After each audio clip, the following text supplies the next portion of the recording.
Son las 7 horas con 44 minutos. Damos la bienvenida al licenciado Juan Cubi. Él es analista político, experto en temas de desarrollo.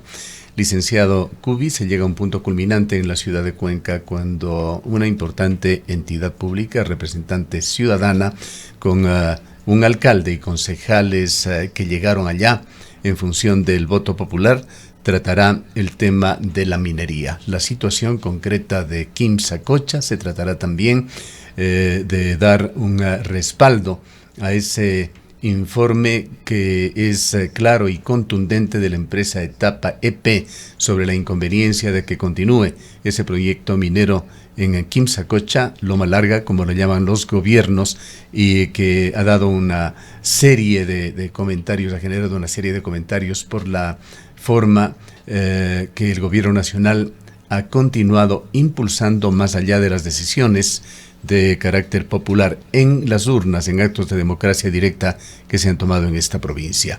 Iniciemos con esta situación. Bienvenido.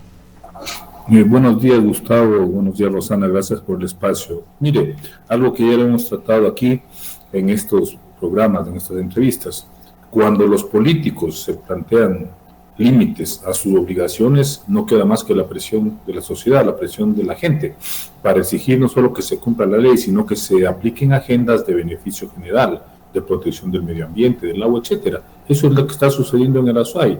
Estaba escuchando antes de empezar la entrevista estas intervenciones del señor prefecto del Azuay. No se olvide que él fue parte de un gobierno que fomentaba la minería, y es parte de un partido político que está de acuerdo con la extracción minera. Sin embargo, la presión, la exigencia de los azuayos, de los cuencanos, le obligan a él como funcionario a concordar con las posiciones de la gente.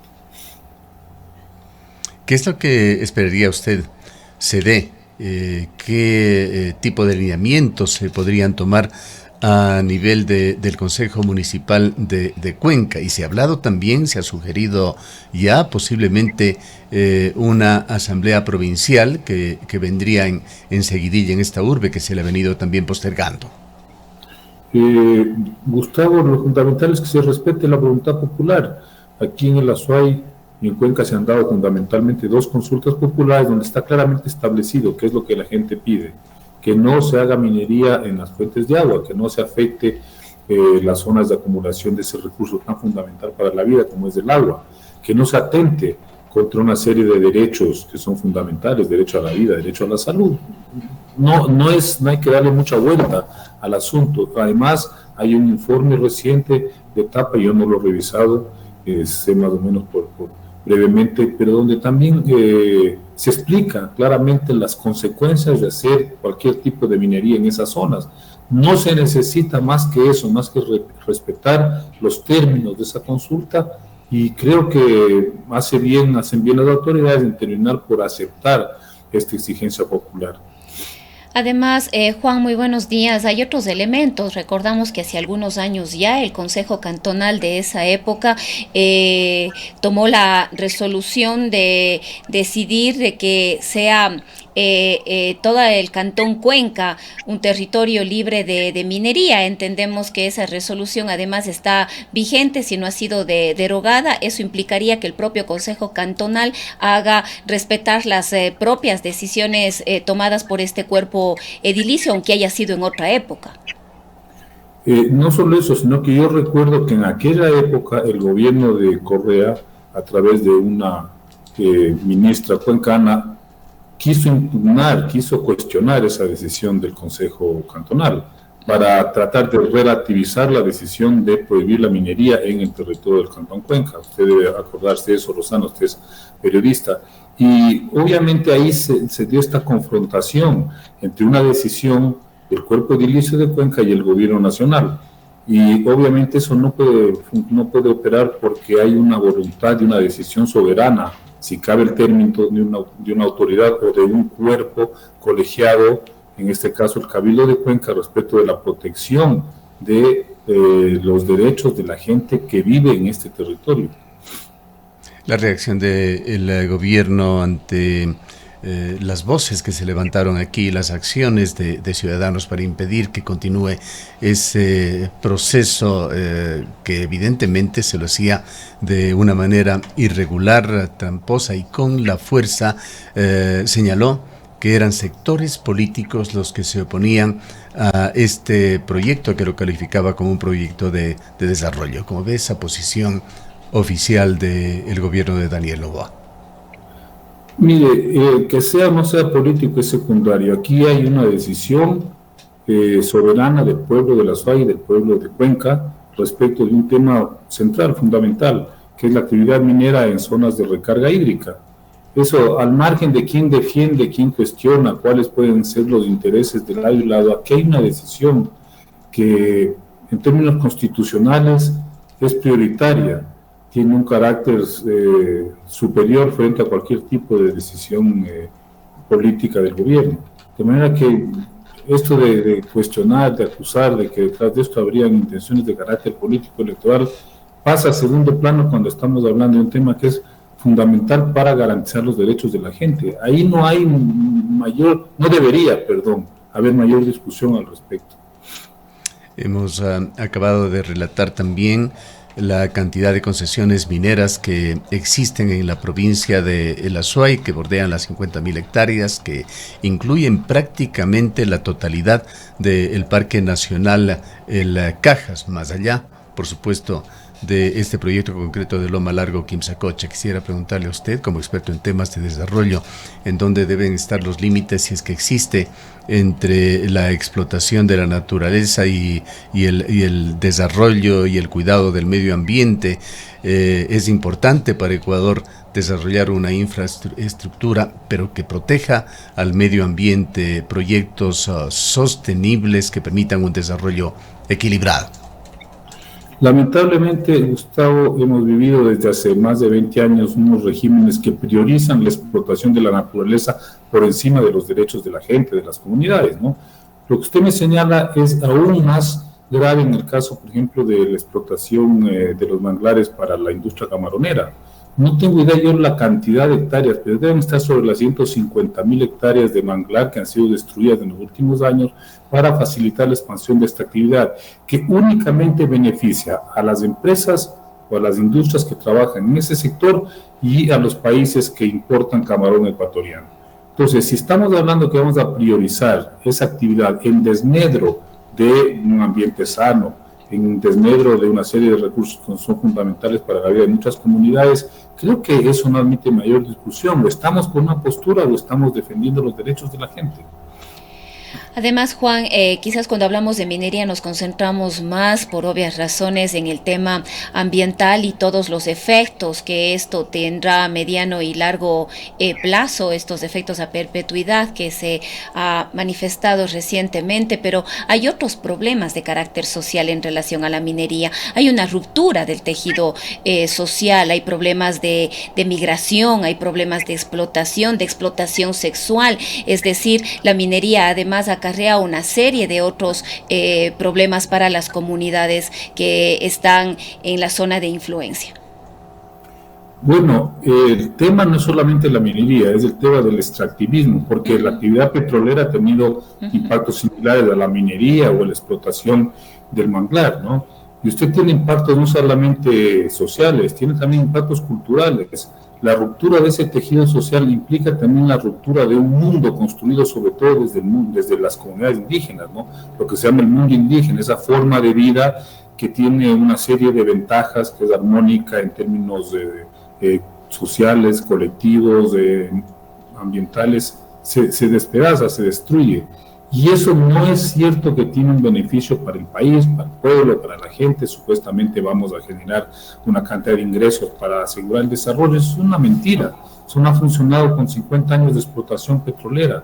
De manera que hay que discutir seriamente ese discurso que a mí me parece que encubre intereses particulares con como una pátina, con una pantalla de beneficio colectivo. Eso no es real. Eso no está demostrado, por lo tanto hay que seguir insistiendo en que hay una serie de elementos y valores que son prioritarios frente al extractivismo, que tienen que ser protegidos y defendidos. ¿Qué le va quedando a usted, licenciado Kubi, de esta campaña electoral? En un mes estaremos ya decidiendo en las urnas los ecuatorianos. Hay un reclamo porque se traten los temas fundamentales del país, más allá de toda la farándula que se ventila en redes como TikTok, en las redes sociales en general. Hay muy poco debate, un debate formal. Habrá, con sus deficiencias generadas también por la gran cantidad de candidatos, este día domingo, en el cual ojalá se puedan tratar algunos de estos temas. Pero más allá del que estamos hablando de infraestructura, minería, medio ambiente, ¿qué le va quedando a usted del mensaje de los candidatos sobre temas de diversificación económica del país, de educación, de formación, de seguridad, de justicia, de erradicación de la pobreza, de fortalecimiento de este sistema democrático que tambalea, de seguridad jurídica? Muy poco, Gustavo, porque lamentablemente los procesos electorales cada vez se están volviendo más una actividad absolutamente, ¿cómo sería utilizar una palabra? Reducida al mínimo de expresiones de contenido. Minimizada. ¿Sí? Entonces, si usted revisa, todo se está resolviendo en los espacios de las redes sociales, donde no existe debate. Ahí lo que importa es la brevedad y la contundencia de una imagen, o de un mensaje mínimo sin ningún contenido, ¿no? Y creo que lamentablemente el debate del domingo va a reproducir eso. Como dicen los expertos en marketing político, el debate se lo gana después, en el post-debate, y se lo gana en las redes sociales. ¿Y mediante qué? Mediante la utilización de estos recursos de minimizar, ¿sí?, lo más que se pueda, de minimizar esos mensajes de esas imágenes. Usted va a ver que luego del debate, al momento mismo, enseguida del debate, el domingo ya van a empezar a inundarse las redes con estas cápsulas, con estas pequeñas, digamos, de productos comunicacionales para tratar de llegar al mayor público posible con elementos que únicamente induzcan una simpatía por el voto. Los contenidos, la profundidad de los temas van a estar totalmente ausentes, no solamente del propio debate, sino de lo que venga posteriormente. El tema de la situación de la vicepresidenta de la República se mantiene siempre latente. Grandes espacios, importantes espacios, le abrió la prensa internacional a Verónica Abad. Estuvo, por ejemplo, en una entrevista de 20 minutos en France 24, canal adscrito a Radio Francia Internacional. Diario El País lo tuvo en primera plana también, con una entrevista a la vicepresidenta, quien da cuenta de su visión sobre la situación que está viviendo y sugiere de que en Ecuador no hay democracia. Bueno, leí el titular, no pude leer, no tengo acceso a la información del diario El País. Leí el titular donde declaraba la vicepresidenta que Noboa estaría conduciendo al Ecuador a la misma situación de Venezuela, lo cual me parece una incongruencia total, porque el presidente Noboa ya ha condenado abiertamente ese régimen. No creo que es un buen argumento. Lo que es real es que se está atropellando la Constitución al descartarle a ella como la persona que debería encargarse de la presidencia, aunque sea durante 3 semanas, un mes, el tiempo que sea necesario. Se ha impuesto a unas 2 funcionarias de segundo rango como encargadas de la presidencia, lo cual no consta en ningún cuerpo o marco legal. El problema, Gustavo, es que este es un acto de fuerza, un acto de poder, y que está legitimado por una cuestión que me parece gravísima en el país, es que las élites y los grupos de interés han terminado por alinearse o por justificar la actitud de Daniel Noboa en función de garantizar una mínima estabilidad, un mínimo esquema de gobernabilidad, ¿sí?, aunque es inclusive atropellando derechos, atropellando normas y leyes. Y me parece que eso es un mensaje, una insinuación muy peligrosa. ¿Por qué razón? Porque daría la impresión de que hay una especie de acuerdo de los principales sectores económicos, las élites políticas, incluso los sectores de las militares y policiales, para asegurar la reelección de Daniel Noboa, por encima de cualquier contingencia o cualquier otra situación que se presente, ¿no? Y eso, claro, es el camino, es la puerta para un autoritarismo que podría ser absolutamente pernicioso para el país y para la democracia. Esto quizás, licenciado Kubi, hay que añadir esa lentitud en la respuesta de las autoridades competentes o esa ausencia de respuesta también de ciertas entidades y autoridades que deberían pronunciarse y tomar decisiones determinantes respecto de lo que se está haciendo o de cómo se está actuando. Hablamos, por ejemplo, de la Corte Constitucional, ha sido eficiente en sus trámites, pero quizás le llegan tantos que le toma su tiempo, pero hay ahí una demora. Mientras tanto, los procesos, como son las mismas elecciones, ya se nos vienen encima. El Consejo Nacional Electoral, la Corte de Justicia, el Consejo de la Judicatura, en fin, todas las entidades que de alguna manera están llamadas, como habíamos dicho en algún momento, a poner un alto a ciertas arbitrariedades. Bueno, en este caso que usted señala, Rosana, lo más grave es la actitud de las autoridades electorales, ¿no? Tribunal Contencioso Electoral y Consejo Nacional Electoral, que deberían ser las que de alguna manera normen estas conductas, pero he leído que se declaran incompetentes para hacerlo. Habría que preguntarse, bueno, ¿quién es el que puede establecer que existen este tipo de atropellos a unas normas o a unas leyes de carácter electoral? Se suponía, y entendía, no soy jurista, pero entendía que eso le competía a estas dos instancias, ¿no? Lo cual quiere decir que, claro, en términos ya de las decisiones, de los hechos consumados, estas autoridades, estos organismos pasan a segundo plano.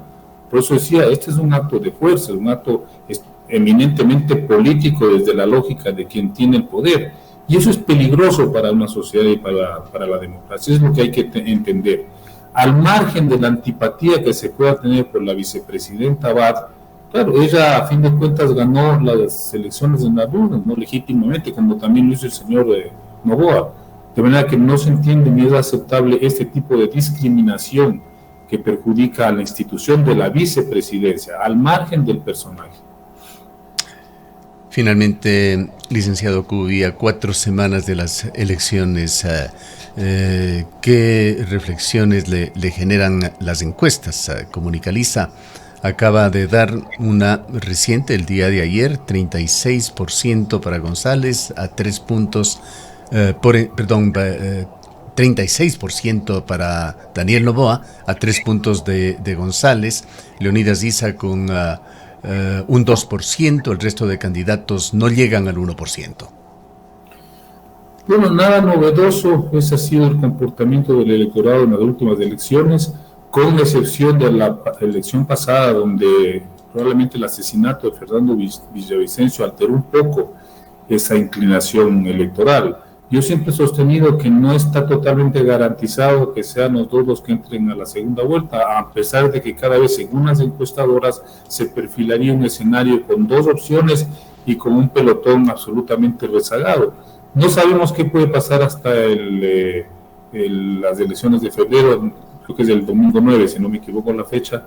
No sabemos qué sorpresa puede ocurrir. Fíjese lo que acaba de pasar con el tema de los niños, del asesinato de los niños de las Malvinas. Se suponía que eso podía sacudir el panorama electoral. Tenemos todavía el tema del binomio de Luisa González, del señor Diego Borja, y sus vínculos con contratos con el Estado. O sea, hay una serie de elementos que podrían eventualmente estallar, que podrían reventar y alterar. Yo personalmente ya hace mucho tiempo que dejé de confiar en las encuestas porque obviamente han cometido errores muy, muy evidentes y no son necesariamente ni el reflejo del momento ni la posibilidad de una previsión en términos de comportamiento electoral de la ciudadanía. De manera que habrá que esperar, veamos qué sucede en las próximas 2 semanas. Habrá que ver si es que puede haber ahí una sorpresa o si definitivamente tendremos que ir a repetir el mismo esquema de la elección de la última vez entre la señora Luisa González y el señor Daniel Noboa. Y más allá de las encuestas, de ese otro idioma que se habla ahora de las redes sociales, hay toda una ciencia que se está desarrollando alrededor de esta para interpretar el comportamiento de la gente. ¿Algún mensaje saca de esto? Yo, Gustavo, no puedo opinar porque no soy usuario de redes sociales. Yo, por lo general, pregunto a las personas que son usuarias a que me transmitan esa información, pero estoy totalmente distanciado de ese espacio, ¿no? Claro, para un analista político eso constituiría un error o una deficiencia. Yo trato de más bien hacer un análisis político desde las otras lógicas más convencionales, ¿no? Por eso le digo, me declaro absolutamente ignorante respecto de esa temática. Y es fundamental el análisis cualitativo, para el cual usted sí tiene gran proficiencia. Sí, yo prefiero eso, prefiero ir viendo los otros factores que juegan detrás de las lógicas del poder. Obviamente siempre pregunto, consulto a las personas que usan. Tengo 2 hijos que son usuarios de las redes sociales y que en ciertos casos me han aclarado el panorama, ¿no? Tengo que ser muy consciente. Tengo mi hijo que es cuencano, vive aquí en Cuenca, se llama Matías. Él fue el que me dijo, ponle ojo a Daniel Noboa en las últimas elecciones. Le digo, ¿cómo así? Tú no tienes idea, después del primer debate, la cantidad de cápsulas que pusieron en las redes sociales y que generaron cualquier cantidad de adhesiones. Él me dijo, ve, esto es posible que este señor esté en la segunda vuelta. Yo, mire Gustavo, desde mi análisis no daba ninguna posibilidad a esa opción. De manera que sí consulto, a pesar de que no utilizo redes sociales.